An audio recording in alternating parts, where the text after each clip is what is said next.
Hello and welcome to the next video in the series on how to use the equation editor in Blackboard Ultra. In this video we will be looking at the fifth tab, the matrices and elementary math typesetting icons and typesetting. So we go to the insert content, we go under math, and we select the fifth option. Let me go ahead and increase the font size, make this a little bit easier to read.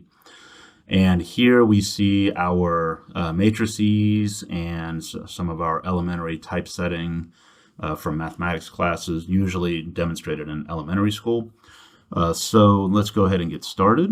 Here we have just a table.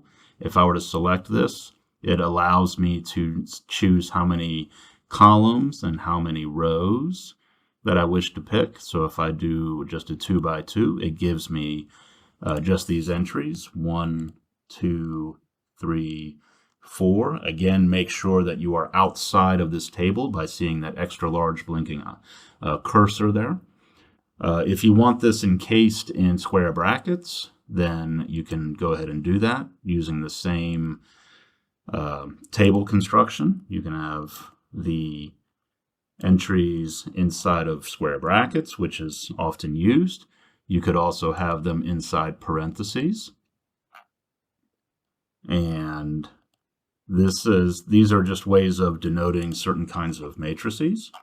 If you wanted to do a determinant or a matrix with vertical bars, which is normally used for determinants, you can go ahead and typeset that as well. So here we have our typical matrix icon options. Here we have just a 3-row column, maybe a vector column. Here we have a 3-column row, so like a row vector, if you will. Here we can have a kind of a 2 rows with 1 column inside square brackets. Here we have 2 columns with 1 row inside square brackets, and the same with parentheses here. So if we selected this one, we would have a similar thing with just 1 column. If we were to select this one here, we would have similar structure, table structure with just 1 row and multiple columns. And that's what these icons can help you do. Now, what happens if you select one of these and you need more entries? Let's say you mistyped it or something. Well, you can always go through and say, let's say that I want to do a few more. So that 1 would turn into 3. Okay, now you have to be a little careful here because notice that I'm still inside this thing here, and notice the typesetting's a little off. It's not until the cursor is overlapping the box that I'm in the box. So what happened is that these first 3 items here are their own little structure inside of the table. That's why it's a little off on the typesetting here.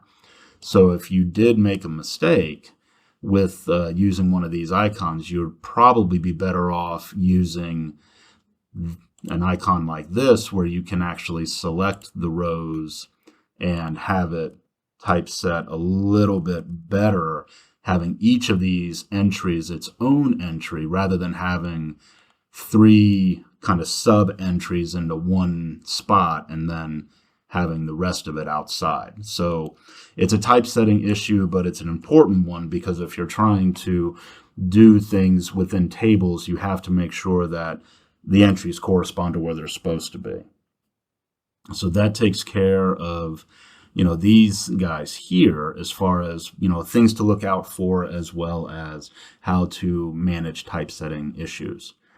These next 4 icons here, these are things that have curly braces with them. Typically, if you want aligned equations like with systems, this is very, very nice. This one here is their label for piecewise functions. So if you select this one and you want to do, let's say that, I wanted some other stuff over here. Again, if you wanted to mess with this table thing, notice that you have, you can do it like this, but notice that this is all one entry in the big table, and this one is another entry in the big table. So notice you have the big cursor here saying that you're outside of this first entry in the big table, even though you put a table inside of a table. And that's how that kind of goes. Notice I'm outside the curly braces entirely when I do this. Whereas if I am outside the entire structure, I have this big cursor over here. So these fours, again, they're part of that first row in this selection of the curly brace icon, but these entries, 1, 2, 3, 4, these entries right here, these are the ones that are part of that table that was entered into that first thing. So you kind of have a table inside of a table. And this is why the formatting looks the way that it does. And again, I cannot overemphasize the importance of knowing where you are when you do this kind of typesetting, because the cursor is trying to tell you where you are. If it's very large like this, then you are outside the structure entirely. Okay. If you are still inside the structure, you will not have a cursor the entire length of the brace. So again, I'm just emphasizing that you want to be pretty careful with how you're typesetting things. And I tend to find that it's easier that if you do make a mistake of some kind, that you probably want to just use this kind of structure here, where you can come back and say, okay, here I have my grouping symbols. I'm going to go ahead and do a curly brace, and then I can go ahead and put in my matrix. And here it's a little bit formatted better. The disadvantage is that you have this curly brace on the end. So it's not exactly perfect, but for most typesetting situations when you're using this, it'll be acceptable. So how does the piecewise function work? Well, piecewise functions, again, if you say x and then you say if x is greater than 5, it's 6 if x is less than 10, something like that. So this kind of formats the branches with the rules here on the left, and then you have your conditions on the right. And again, the large cursor here tells me that I'm outside the entire structure. If I try to get back into the structure, then the cursor's height matches the height of the cursor block inside this structure. What if you have 3 branches inside of your piecewise function? Let's say that you had to do 3. Well, again, you could try to do a double curly brace, or you could very easily just say, I'm going to do 2 entries here. Notice that it didn't alter this block. It only altered that first block in the piecewise function. Again, this is what I'm referring to when you are doing typesetting and everything. The individual rectangles you see here for the cursor, they are set aside individually, and that means that if you're going to insert other tables inside these, then it only applies to that one single block. So if you have stuff like this, then you have to be careful with how things are done when you are typesetting. So if you do want to have multiple branches inside the piecewise function, again, you could use curly braces if you want, but you may want to not use this, because you would have to say, let me go ahead and do 2 here, and then you would have to do 2 there.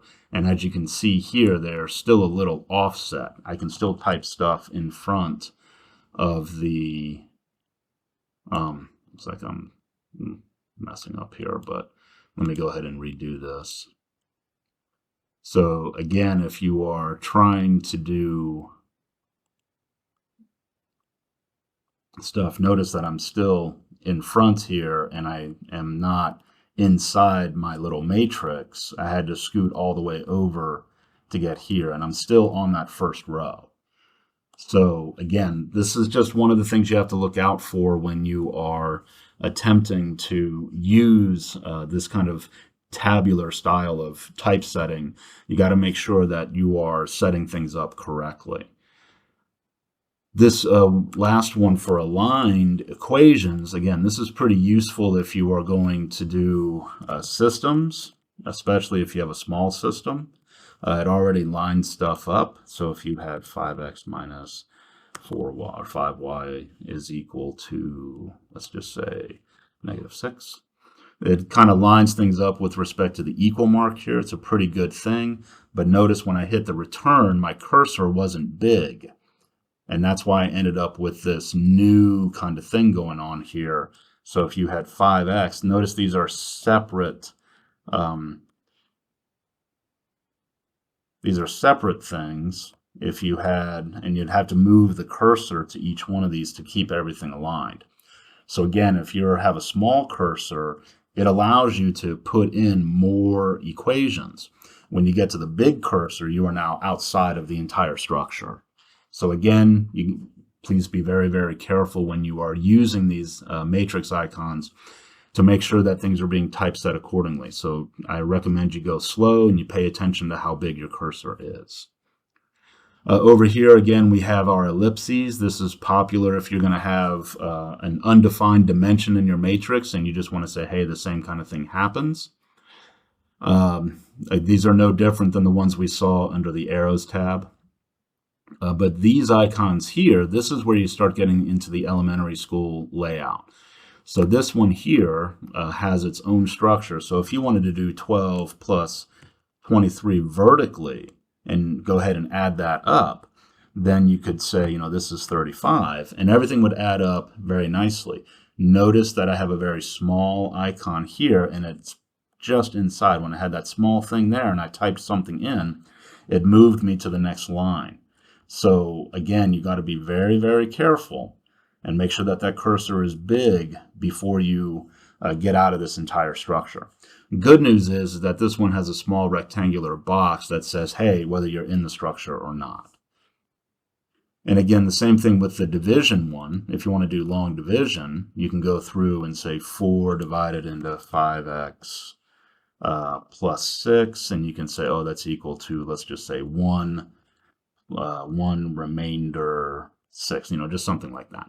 So again, you know, you have this kind of typesetting. We have the same kind of box going on here. But what if I wanted to put in some more stuff? Well, again, I can make sure I'm inside the structure, hit the return, and if I do, you know, this, I can start typing in, you know, just some stuff here and keep typing it in. The disadvantage is I don't get that equal lined up the way that I want it. I have to kind of type in the underscore a few times to get that equal mark to make sure that things are lined up. And again, if I needed to, I would have to, you know, do spacing and everything to see if it was aligned. So this particular process may not be suited for your alignment. It may take a while to do that. The good news is that we have this more arrow, and here we have we just have the line, we have subtraction, we have multiplication. So if you wanted to do a multiplication problem, then you could say 2 times 4, and that's 8, or 8. You can say that's vertically there. But if you wanted to do more alignment with the long division, they have a long division thing with a remainder on here that kind of goes through and says, you know, how you want to handle this remainder. So you do have the option of, you know, just going through, and again, you'll have to align things a little bit, but it allows you to go ahead and see if things are aligned. Again, you can faintly see these blocks here to tell you how things are being aligned, but make sure that you have that big cursor before you say, okay, I'm outside of the structure. And again, this is just, you know, some of the typesetting stuff that's available to you under this tab. If you want to do a synthetic division, it allows you to set this up. You can say that here's this coefficient, and then here's this coefficient, there's that coefficient, there's that coefficient, and then you can go through and do some other numbers here and everything. And again, look out for these boxes to see whether or not you're inside or outside the structure. And that way you can keep yourself from getting frustrated with not so great typesetting pictures. Okay. And again, this is comes with practice. So I recommend you practice with these things just to make sure that you're comfortable enough with using these particular tools under this tab. So I thank you for your time and attention.